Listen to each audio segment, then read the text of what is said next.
Шілденің 21 мен 31 аралығында білім беру гранттарын тағайындау өтеді. Оған қатысу үшін 13 мен 20 шілде аралығында жақын жердегі жоғары оқу орнына өтініш жазу қажет. Сіз көрсетілген кез келген күні қабылдау комиссиясына жүгіне аласыз. Өтініш беру мерзімі байқау қорытындыларына әсер етпейді. Білім беру гранттарын тағайындау конкурсы өтініштерді қабылдау мерзімі аяқталған соң өткізіледі.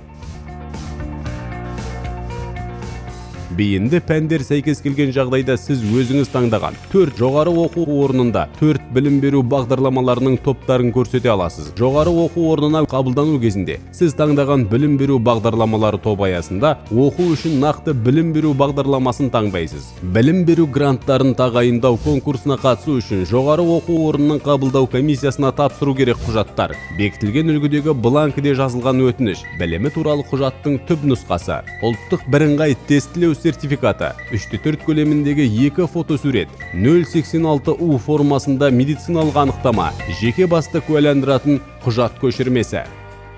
Білім беру гранттары иегерлерінің тізімі ұлттық тестілеу орталығы сайтында немесе баспа беттерінде жарияланады.